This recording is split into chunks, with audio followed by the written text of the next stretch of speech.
Good morning students. तो हमने last lecture में क्या पढ़ रहे थे हम, जो हमारे टाइप्स ऑफ क्रिस्टलाइन सॉलिड। तो हमने लास्ट लेक्चर में देखे थे टाइप्स ऑफ क्रिस्टलाइन सॉलिड, जिसके अंदर 4 टाइप के क्या देखे थे क्रिस्टलाइन सॉलिड। और उसके अंदर जो हमारा फर्स्ट था आयोनिक सॉलिड, क्या था आयोनिक सॉलिड। और सेकंड क्या था कोवलेंट सॉलिड। सेकंड क्या देखा था हमने कोवलेंट सॉलिड, या क्या बोला था मैंने नेटवर्क सॉलिड। तो हमने लास्ट लेक्चर में देखा टाइप ऑफ क्रिस्टलाइन सॉलिड, उसके अंदर आयनिक सॉलिड और कोवलेंट सॉलिड के बारे में हमने पढ़ लिया था डिटेल में। तो अब हमारा थर्ड आता है। थर्ड क्या है हमारा मेटालिक सॉलिड। थर्ड टाइप का क्रिस्टलाइन सॉलिड आता हमारा, जिसका नाम है मेटालिक सॉलिड। अब मेटालिक सॉलिड है हमारे को पता है। अब सॉलिड है मेटालिक। अब इसके अंदर जो पार्टिकल्स होंगे, जो कंस्टिट्यूएंट पार्टिकल्स होंगे, वो क्या होंगे एटम होंगे। क्या होंगे एटम होंगे। एटम तो कहाँ होते थे कोवलेंट सॉलिड के अंदर भी होते थे, लेकिन यहाँ एटम क्या होंगे मेटल होंगे। मेटल एटम्स क्या होंगे कॉन्स्टिट्यूएंट पार्टिकल्स होंगे। क्या होंगे कॉन्स्टिट्यूएंट पार्टिकल्स। और कॉन्स्टिट्यूएंट पार्टिकल मेटल एटम, और उनके बीच में बॉन्डिंग कैसी होगी मेटालिक बॉन्डिंग। कैसी होगी मेटालिक बॉन्डिंग। जो बॉन्ड फॉर्म होगा कहाँ एटम्स के बीच में, मेटल एटम्स के बीच में, वो कैसा होगा मेटालिक बॉन्ड। और मेटालिक बॉन्ड क्या होता है बिल्कुल स्ट्रॉन्ग होता है। क्या होता है स्ट्रॉन्ग होता है। अब जो मेटालिक बॉन्ड है, मेटालिक बॉन्डिंग हो रही है, स्ट्रॉन्ग हो रही है, उसके कारण नेचर क्या होगी, जो हमारे मेटल एटम या मेटालिक सॉलिड है वो क्या होंगे हार्ड होंगे। क्या होंगे हार्ड होंगे। और हमारे को पता है सारे मेटल्स क्या करते हैं गुड कंडक्टर ऑफ इलेक्ट्रिसिटी। इसका मतलब कंडक्टिविटी क्या करेंगे गुड कंडक्टर। क्या होंगे गुड कंडक्टर ऑफ इलेक्ट्रिसिटी। और क्या क्या प्रॉपर्टी शो करते हैं मेटल भाई, क्या क्या होते हैं मेलेबल होते हैं, और क्या होते हैं डक्टिल होते हैं। क्या होते हैं डक्टिल होते हैं। और क्या शो करते हैं थर्मल कंडक्टिविटी होती है। क्या होती है थर्मल कंडक्टिविटी होती है। ये सारी प्रॉपर्टी किसके हमारे मेटल्स के होते हैं। अब मेटल्स क्या होंगे हार्ड होंगे, गुड कंडक्टर ऑफ इलेक्ट्रिसिटी होंगे। और अब इसके बाद क्या है हमारा, मान लिया भाई कोई भी मेटल एटम है। क्या है कोई भी मेटल एटम है। अब कनेक्टिविटी शो कैसे करता है, मान लिया भाई कोई भी क्या है मेटल एटम है। अब मेटल एटम्स के ऊपर क्या होते हैं वैलेंस इलेक्ट्रॉन होते हैं। क्या होते हैं वैलेंस इलेक्ट्रॉन। अगर ये वैलेंस इलेक्ट्रॉन क्या कर रहे हैं मूव कर रहे हैं। क्या कर रहे हैं मूव कर रहे हैं। क्या कर रहे हैं मूव कर रहे हैं कौन वैलेंस इलेक्ट्रॉन। अगर वैलेंस इलेक्ट्रॉन मूव करेंगे तो उसके बाद मेटल के ऊपर क्या चार्ज आएगा पॉजिटिव चार्ज। इसका मतलब जो वैलेंस इलेक्ट्रॉन क्या करे मूव करके चले गए, और मेटल के ऊपर क्या रहेगा पॉजिटिव चार्ज। जब पॉजिटिव चार्ज की फॉर्मेशन होती है कहाँ मेटल के ऊपर, तो उसको नाम देते हैं कर्नल्स। क्या नाम देते हैं कर्नल्स। इसका मतलब यहाँ जो वैलेंस इलेक्ट्रॉन है वो क्या कर रहे हैं मूव कर रहे हैं, जिसके कारण क्या शो करेंगे हमारी कंडक्टिविटी शो होगी कहाँ मेटालिक सॉलिड के अंदर। तो मेटालिक सॉलिड के अंदर क्या होंगे मेटालिक बॉन्ड होंगे, नेचर क्या होगी हार्ड होगी, गुड कंडक्टर होंगे इलेक्ट्रिसिटी के। अब मेटल के ऊपर वैलेंस इलेक्ट्रॉन है वो क्या करेंगे मूव कर रहे हैं, मूव करने के बाद मेटल के ऊपर क्या चार्ज आएगा पॉजिटिव चार्ज। जब पॉजिटिव चार्ज की फॉर्मेशन होती है कहाँ मेटल के ऊपर, तो उसको क्या नाम दे दिया कर्नल्स। तो ये था हमारा मेटालिक सॉलिड। तो नेक्स्ट आता है हमारा फोर्थ लास्ट है हमारा मोलिकुलर सॉलिड। नेक्स्ट हमारा मोलिकुलर फोर्थ टाइप का हमारा मोलिकुलर सॉलिड। फोर्थ है हमारा मोलिकुलर सॉलिड। अब हमारे को पता है सिंपल है जो मोलिकुलर सॉलिड है उसके अंदर कॉन्स्टिट्यूएंट पार्टिकल क्या होंगे मोलिक्यूल होंगे। क्या होंगे मोलिक्यूल होंगे। तो इसके अकॉर्डिंग मॉलिक्यूल्स के अकॉर्डिंग जो मोलिकुलर सॉलिड है उसको क्या करता हूं 3 पार्ट के अंदर डिवाइड कर देता हूं। क्या कर देता हूं 3 पार्ट के अंदर डिवाइड करते हैं किसको मॉलिक्यूलर सॉलिड। कॉन्स्टिट्यूएंट पार्टिकल क्या होंगे मॉलिक्यूल होंगे। मॉलिक्यूल्स के अंदर होने के कारण तो जो हमारे मॉलिक्यूलर सॉलिड है उसको 3 पार्ट में, फर्स्ट पार्ट क्या होगा हमारा polar molecular solid, molecular solid. Second क्या होगा नॉन पोलर, और लास्ट है hydrogen bonded. Hydrogen bonding, hydrogen bonding. इसको मॉलिक्यूलर सॉलिड को क्या कर दिया, 3 पार्ट के अंदर डिवाइड कर दिया। फर्स्ट क्या हमारा पोलर, सेकंड नॉन पोलर और थर्ड क्या हमारा हाइड्रोजन बॉन्डिंग। अब बात आती है पोलर बॉन्ड्स क्या होते हैं। पोलर बॉन्ड क्या होंगे भाई, पोलर बॉन्ड्स की फॉर्मेशन कहाँ होती है, पोलर बॉन्ड कहाँ, different kinds of atom, different kind of atom, या क्या बोल सकते हैं डिफरेंट काइंड्स ऑफ न्यूक्लियर, क्या न्यूक्लियर। फॉर एग्जांपल मान लिया भाई HCl है, हाइड्रोजन और क्लोरीन के बीच में क्या है, पोलर बॉन्ड है। और ले लो SO2, इन सब के अंदर क्या है, पोलर बॉन्ड की फॉर्मेशन होती है। अब जो पोलर बॉन्ड्स की फॉर्मेशन हो रही है वहां इंटरेक्शन, वहां फोर्सेज ऑफ इंटरेक्शन कैसी होती है, जो पोलर बॉन्ड्स है, मान लिया भाई यहाँ हाइड्रोजन है और यहाँ क्लोरीन है, यहाँ हाइड्रोजन एटम है, यहाँ क्लोरीन एटम है, अलग अलग होगी, डिफरेंट एटम होगी, इनके बीच में जो बॉन्ड बना वो कैसा बॉन्ड हुआ, पोलर बॉन्ड। अब यहाँ बॉन्ड कुछ ना कुछ फोर्स तो लगाया हुआ जब भी बॉन्ड की फॉर्मेशन हुई है, और यहाँ पर कौन सी फोर्सेज होती है, कौन सी इंटरेक्शन होती है, डाइपोल इंटरेक्शन। क्या कैसी होती है पोलर्स के अंदर, डाइपोल इंटरेक्शन। और हमारे को पता है भाई अगर ये बॉन्ड ब्रेक होता है तो इसके ऊपर पार्शियल नेगेटिव, इसके ऊपर क्या आता है, पार्शियल पॉजिटिव चार्ज आता है। तो इनके अंदर इंटरेक्शन कौन सी, डाइपोल इंटरेक्शन। कौन सी इंटरेक्शन होगी, डाइपोल इंटरेक्शन। अब जो हमारे नेचर है किसकी, पोलर बॉन्ड्स की, मतलब हार्ड होंगे या सॉफ्ट होंगे, वो क्या होते हैं, सॉफ्ट होते हैं। क्या होते हैं हमारे पोलर बॉन्ड्स, क्या होते हैं, सॉफ्ट होते हैं। पोलर मॉलिक्यूलर सॉलिड क्या होते हैं, सॉफ्ट। सॉफ्ट क्यों भाई, जो ये बॉन्ड है इजीली ब्रेक हो रहा है, यहाँ इंटरेक्शन क्या है, वो क्या हो रही है, वीक हो रही है। क्या हो रही है, इंटरेक्शन वीक हो रही है, सॉफ्ट हो गई। अब कनेक्टिविटी की बात है, और ये क्या होते हैं, बैड कंडक्टर, इलेक्ट्रिसिटी कंडक्ट नहीं करते, इलेक्ट्रिसिटी कंडक्ट नहीं करते। क्या होंगे, सॉफ्ट होंगे, बैड कंडक्टर होंगे। अब मेल्टिंग पॉइंट भाई, अब मेल्टिंग पॉइंट क्या होगा भाई इनका, मेल्टिंग पॉइंट क्या होगा, लो। मेल्टिंग पॉइंट क्या होता है, लो होता है, बहुत ज्यादा कम होता है।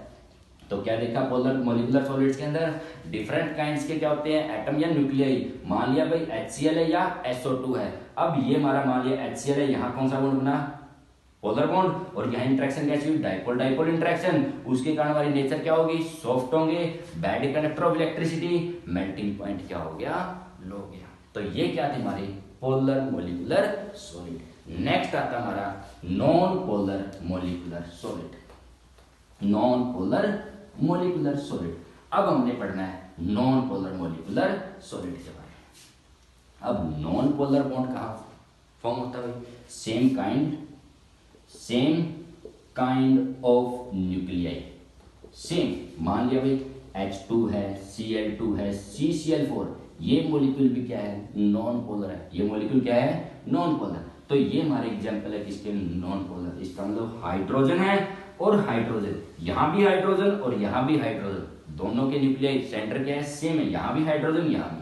और यहाँ जो बॉन्ड बन रहा है वो कैसा बॉन्ड है, नॉन पोलर बॉन्ड है। अब यहाँ फोर्स कैसा हुआ है, इंटरेक्शन कैसी होगी, तो यहाँ पर कौन से फोर्स लगते हैं, लंदन फोर्स, लंदन फोर्सेज या डिस्पर्सन फोर्सेज। और जो यहाँ क्या होते हैं, बिल्कुल वीक होते हैं। क्या होते हैं, वीक, लंदन या डिस्पर्सन फोर्सेज अराइज होते हैं यहाँ पर। उसके कारण नेचर क्या होती है, बिल्कुल सॉफ्ट होती है। नेचर क्या होती है, सॉफ्ट। और क्या होते हैं, bad conductor of electricity, bad conductor of electricity, जो हमारी कनेक्टिविटी है वो कंडक्ट नहीं करते। उसके बाद नेचर क्या होगी, सॉफ्ट होगी, कनेक्टिविटी क्या होगी, बैड होगी। और हमने देख लिया वीक, वंडर वाली और डिस्पर्सन। अब मेल्टिंग पॉइंट क्या होगा भाई, यहाँ मेल्टिंग पॉइंट क्या होगा, लो। लो क्यों, क्योंकि यहाँ जो फोर्सेज लंदन या डिस्पर्सन फोर्स मिल रहे हैं वो क्या है, बिल्कुल वीक है। उसके कारण मेल्टिंग पॉइंट क्या हो गया, लो, कनेक्टिविटी बैड होगी और नेचर क्या होगी, सॉफ्ट। अब आता है लास्ट हमारा हाइड्रोजन बॉन्डिंग, लास्ट हमारा हाइड्रोजन बॉन्डिंग। अब हाइड्रोजन बॉन्ड की फॉर्मेशन, हाइड्रोजन बॉन्ड। अब हाइड्रोजन बॉन्ड बनता क्या है भाई, नाम में ये बॉन्ड की फॉर्मेशन होनी है, और कैसा, हाइड्रोजन। एक बॉन्ड बनना है कहाँ, हाइड्रोजन के साथ। इसका मतलब एक तरफ तो क्या होना है, हाइड्रोजन होना ही होना है। बॉन्ड की फॉर्मेशन होगी, और बॉन्ड भी कैसा देख रहा हूं, हाइड्रोजन, नाम में ही हाइड्रोजन है, इसका मतलब एक तरफ क्या होगा, हाइड्रोजन होगा, और दूसरी तरफ क्या होगा, हाइड्रोजन बॉन्ड के लिए यहां पर क्या आएगा, most electro negative element, most electronegative element. तो क्या डेफिनेशन होगी हाइड्रोजन बॉन्ड की, the bond formed between most electronegative element and hydrogen atom is called hydrogen bonding, is called hydrogen bonding. और यहां पर जो हाइड्रोजन बॉन्डिंग होती है वो क्या होती है, स्ट्रॉन्ग होती है, क्या होती है, बिल्कुल स्ट्रॉन्ग हाइड्रोजन बॉन्डिंग होती है। लाइक आइस है जो हमारी, क्या है, आइस, वाटर होती है, फ्रीज करते हैं, क्या बनती है, आइस बनती है। जो आइस है उसके अंदर क्या होती है, हाइड्रोजन बॉन्ड की फॉर्मेशन होती है। तो किस तरीके से होती है वो देखते हैं। देखो आइस का एग्जाम्पल, वाटर है, मान लिया भाई यहां ऑक्सीजन हाइड्रोजन, ये वाटर मॉलिक्यूल होगा। एक और बना लो, ये hydrogen oxygen hydrogen, hydrogen oxygen hydrogen, hydrogen oxygen hydrogen, ये भी वाटर मॉलिक्यूल है, ये भी और ये भी वाटर मॉलिक्यूल है। अब हाइड्रोजन बॉन्ड कैसे, ऑक्सीजन क्या है, इलेक्ट्रोनेगेटिव एलिमेंट है, और यहाँ हाइड्रोजन है, इन दोनों के बीच में कैसा बॉन्ड बनेगा, हाइड्रोजन बॉन्ड। ये बॉन्ड कैसा है, हाइड्रोजन बॉन्ड बन गया। तो यहां पर भी हाइड्रोजन बॉन्ड, और यहां पर भी हाइड्रोजन बॉन्ड, और यहां पर भी हाइड्रोजन बॉन्ड। तो यहां पर बीच में क्या बच जाता है, एम्प्टी स्पेस, क्या हो जाता है, एम्प्टी स्पेस। एम्प्टी स्पेस के कारण ही जो वाटर है उसके ऊपर आइस क्या करती है, फ्लोट करती है, तैरती है। तो क्या हो रहा है, जो वाटर है उसको फ्रीज कर रहा हूं, आइस बना रहा हूं, एम्प्टी स्पेस के कारण ही जो वाटर है उसके अंदर आइस क्या होती है, तैरती है। तो यहां पर हाइड्रोजन बॉन्ड, यहां पर भी कौन सा बॉन्ड बना, हाइड्रोजन बॉन्ड, यहां भी हाइड्रोजन बॉन्ड, और यहां भी हाइड्रोजन बॉन्ड। इसके कारण नेचर क्या होगी, आइस क्या होती है, बिल्कुल हार्ड होती है, नेचर क्या होगी, हार्ड होगी। अब conductivity, not conduct, electricity conduct नहीं करेंगे, नॉट कंडक्टर, नॉट कंडक्टर। और लास्ट हमारा मेल्टिंग पॉइंट, बात आती है मेल्टिंग पॉइंट। एग्जांपल लिया मैंने आइस का, और आइस का मेल्टिंग पॉइंट क्या होता है, बिल्कुल लो होता है। तो यहां पर मेल्टिंग पॉइंट क्या होगा, लो होगा। तो हमने क्या देखा, मॉलिक्यूलर सॉलिड, उसके अंदर कॉन्स्टेंट पार्टिकल क्या लिए, मॉलिक्यूल्स लिए। फर्स्ट क्या देखा, पोलर, सेकंड नॉन पोलर, और थर्ड क्या था, हाइड्रोजन बॉन्ड। पोलर के अंदर क्या थे हमारे, पोलर बॉन्ड कहाँ बनते थे, डिफरेंट न्यूक्लियाई, जैसे HCl हो गया, वहां पर इंटरेक्शन डाइपोल डाइपोल, उसके कारण नेचर क्या होगी, सॉफ्ट होती थी, कंडक्टिविटी बैड कंडक्टर, और मेल्टिंग पॉइंट क्या होता था, लो होता था।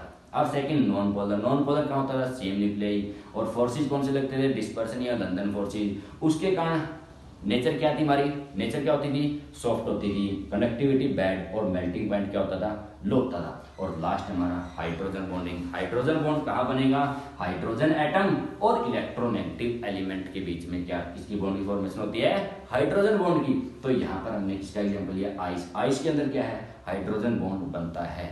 तो आइस क्या होती है, स्ट्रॉन्ग होती है, उसके कारण क्या हो गया, hard, hard, conductivity bad conductor, और मेल्टिंग पॉइंट क्या होता है, लो होता है। तो ये था हमारा मॉलिक्यूलर सॉलिड।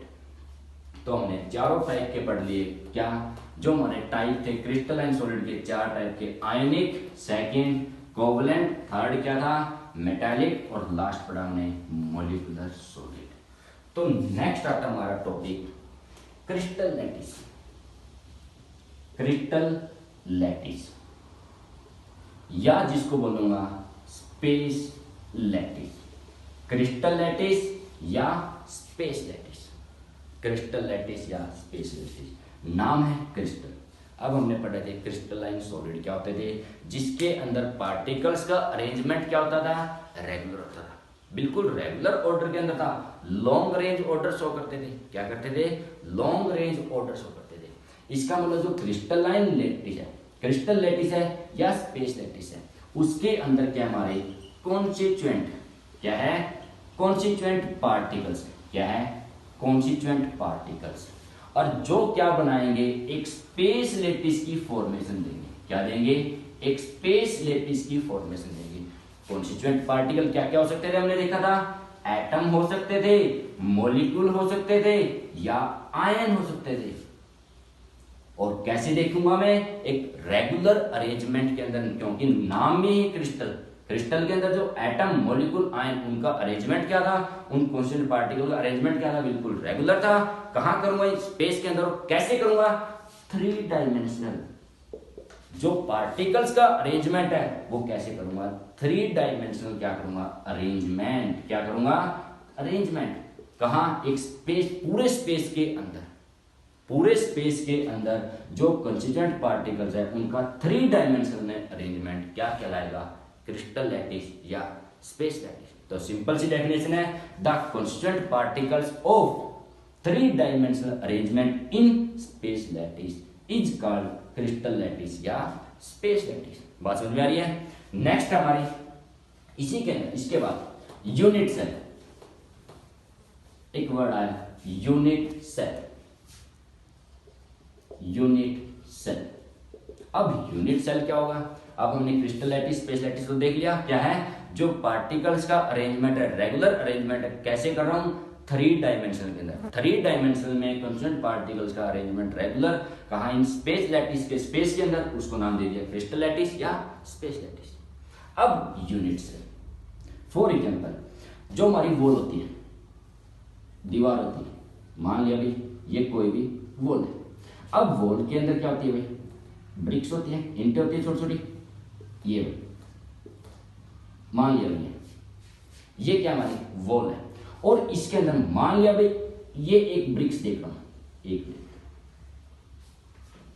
यहां भी क्या होंगे ब्रिक्स, इसके ऊपर नीचे दाएं बाएं क्या होंगी, ब्रिक्स होंगी, और जो मिलके क्या बना रहे, वॉल की फॉर्मेशन दे रहे हैं। इसका मतलब यूनिट सेल क्या होगा, एक स्मॉलेस्ट पार्ट, एक स्मॉलेस्ट पार्ट, कहां, पूरे क्रिस्टल लैटिस के अंदर, पूरे क्रिस्टल लैटिस के अंदर एक छोटा सा पार्ट जो क्या हो रहा है, रिपीट होता जा रहा है बार बार। यहां पर भी क्या है, सेम पार्ट है, यहां यहां यहां, ऊपर नीचे दाएं बाएं क्या है, सारा सेम मिल रहा है। इसका मतलब यूनिट सेल क्या बना, एक स्मॉलेस्ट पार्ट, छोटा सा पोर्शन, किसका, क्रिस्टल लैटिस का, जो क्या हो रहा है, बार बार रिपीट हो रहा है, और रिपीट होने के बाद मिलके, छोटे छोटे पार्ट मिलके क्या बना रहे हैं, पूरा क्रिस्टल लैटिस की फॉर्मेशन दे रहे हैं। किसकी फॉर्मेशन दे रहे हैं, क्रिस्टल लैटिस की फॉर्मेशन। तो समझो इसी के अंदर से क्या निकल गया, यूनिट सेल, क्रिस्टल लैटिस। ये पूरा क्या है, क्रिस्टल है, क्या है, पूरी वॉल, जो हमारा रूम है वो क्या है, पूरा क्रिस्टल है। किसके द्वारा बना है, वॉल ईंटों के द्वारा बना है, और ये सारा अरेंजमेंट क्या हमारा, क्रिस्टल लैटिस। उसके अंदर एक छोटा सा पार्ट, और एक छोटा सा पार्ट क्या है, ब्रिक है, एक ईंट, वो किसका क्या काम कर रही है, यूनिट सेल। इसका मतलब स्मॉलेस्ट पार्ट पूरे क्रिस्टल, पूरे स्पेस लैटिस का, जो क्या हो रहा है, बार बार रिपीटेड होता जा रहा है, और किसकी फॉर्मेशन दे रहा है, क्रिस्टल लैटिस की। इसकी फॉर्मेशन दे रहा है, क्रिस्टल लैटिस की। तो इसके बाद आता है हमारा एक पॉइंट और, लैटिस पॉइंट। क्या आ गया, लैटिस पॉइंट। तो हमने क्या देखा, first crystal lattice, 3 dimensional arrangement किसका, पार्टिकल्स का, कहां, स्पेस के अंदर। उसके अंदर से क्या निकल गया, एक स्मॉलेस्ट पार्ट, जिसका नाम रख दिया यूनिट सेल। अब एक यूनिट सेल तो बन गया, ये यूनिट सेल मान लिया, यही यूनिट सेल ये है। अब ये यूनिट सेल किसी न किसी चीज से तो मिलकर बना होगा, उसके अंदर कुछ ना कुछ तो होगा। मान लिया भाई सेम ब्रिक्स है, ब्रिक्स क्या होती है, मिट्टी से बनती है, हमारे को पता है, मिट्टी के द्वारा क्या बनती है, ब्रिक्स। अब जो ये यूनिट सेल बना, किसी न किसी के द्वारा तो बना है। इसका मतलब इसके अंदर जो भी हमारे पार्टिकल्स हैं, क्या है, पार्टिकल्स। और पार्टिकल्स कौन से, एटम, मॉलिक्यूल, आयन, तीनों में से कोई भी हो सकते हैं। पार्टिकल क्या हो सकते हैं, एटम हो सकते हैं, मॉलिक्यूल हो सकते हैं, आयन। जो पार्टिकल्स है, कहां, एक यूनिट सेल के अंदर, जो क्या बना रहे हैं, कंप्लीट पार्टिकल मिलके एक यूनिट सेल की फॉर्मेशन दे रहे हैं। क्या कर रहे हैं, एक यूनिट सेल। इसका मतलब जो पार्टिकल्स है या लैटिस पॉइंट, जो लैटिस पॉइंट या पार्टिकल मिलके इसकी फॉर्मेशन दे रहे हैं, यूनिट सेल।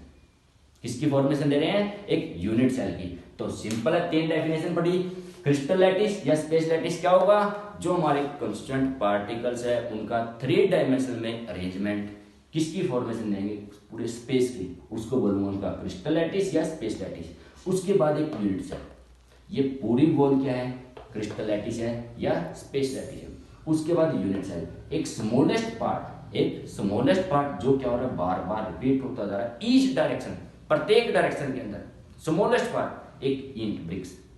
उसके बाद आती है लैटिस पॉइंट। अब लैटिस पॉइंट क्या होगा, जो पार्टिकल्स है मिलके क्या बना रहे हैं, एक यूनिट सेल की फॉर्मेशन दे रहे हैं, उन पार्टिकल्स को क्या नाम दे दिया, लैटिस पॉइंट। उन पार्टिकल्स को क्या नाम दे दिया, लैटिस पॉइंट। तो बात समझ में आ रही है। तो नेक्स्ट आता हमारा, इसी के अकॉर्डिंग तीनों डेफिनेशंस के अकॉर्डिंग पढ़ते हैं। नेक्स्ट क्रिस्टल लैटिस पढ़ लिया हमने, यूनिट सेल पता लग गया और लैटिस पॉइंट। अब आता है क्लासिफिकेशन। क्या आती है, classification of unit cell. Unit cell को कैसे क्लासिफाई किया जाता है, तो जो हमारी क्लासिफिकेशन है ऑफ यूनिट सेल, तो उसको क्लासिफाई करता हूं उसके एज एंड, जो एज लेंथ है, एज लेंथ होगी और उनका एंगल, मान लिया एंगल एक्सियल एंगल हो गए और एज लेंथ, इन दोनों के अकॉर्डिंग यूनिट सेल को क्या करूंगा, अलग अलग पार्ट में क्लासिफाई करूंगा। और ये दोनों क्या होंगे, किसके हमारे यूनिट सेल के पैरामीटर्स कहलाएंगे। क्या कहलाएंगे, पैरामीटर। इन पैरामीटर्स के अकॉर्डिंग यूनिट सेल को क्या कर रहा हूं, क्लासिफाई। मान लिया भाई कोई भी यूनिट सेल है, मान लिया ये बना दिया भाई 3 डायमेंशन, कोई भी क्यूब बना दिया, ये होता है, ठीक है, ये यूनिट सेल है। इसके अकॉर्डिंग मान लिया भाई यहां पर ये मान ली एक्स एक्सिस है, ये मान ली वाई एक्सिस है और ये क्या होगी, जेड एक्सिस। एक यूनिट सेल ली, उसको अलग अलग पार्ट के अंदर डिवाइड कर रहा हूं, एक्स एक्सिस, वाई एक्सिस और Z axis, 3 axis. X axis है उसका नाम रख दिया, उसकी लेंथ क्या होगी, ए होगी। जो वाई एक्सिस है उसकी लेंथ क्या होगी, बी। और जो जेड एक्सिस है उसकी लेंथ क्या होगी, सी। इसका मतलब एज लेंथ क्या होगी, ए बी और सी। ए बी और सी क्या होगी, हमारी एज लेंथ कहलाएगी।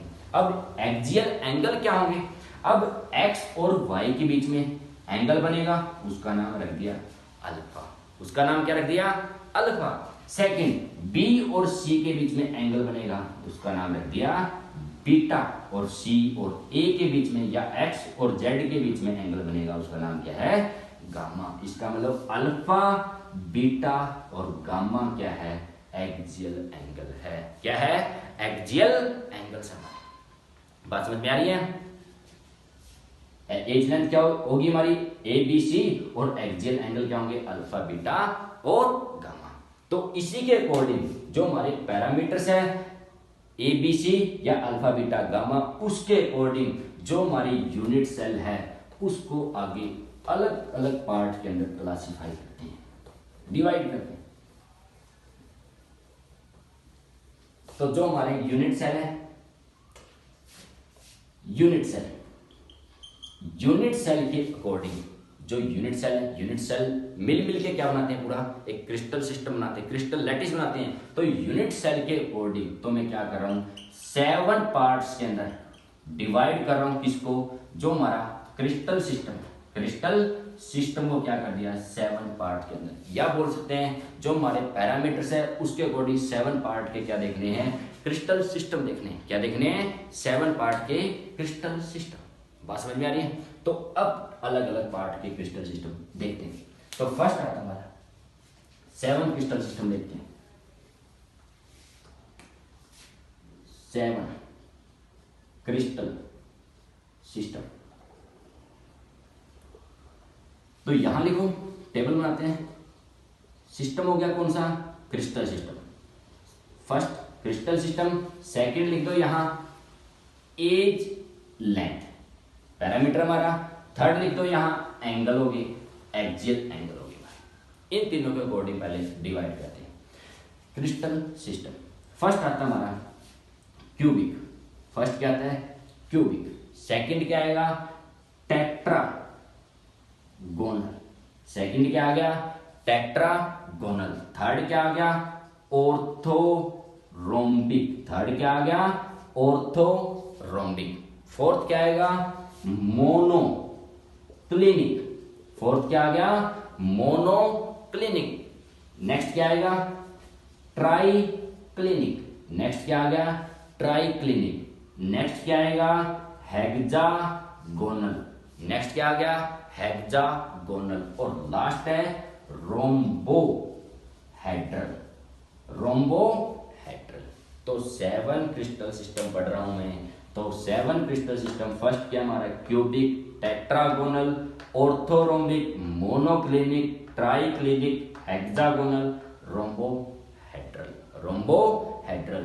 अब इन 7 क्रिस्टल्स के अंदर, 7 क्रिस्टल सिस्टम्स के अंदर जो एज लेंथ है वो देखनी है।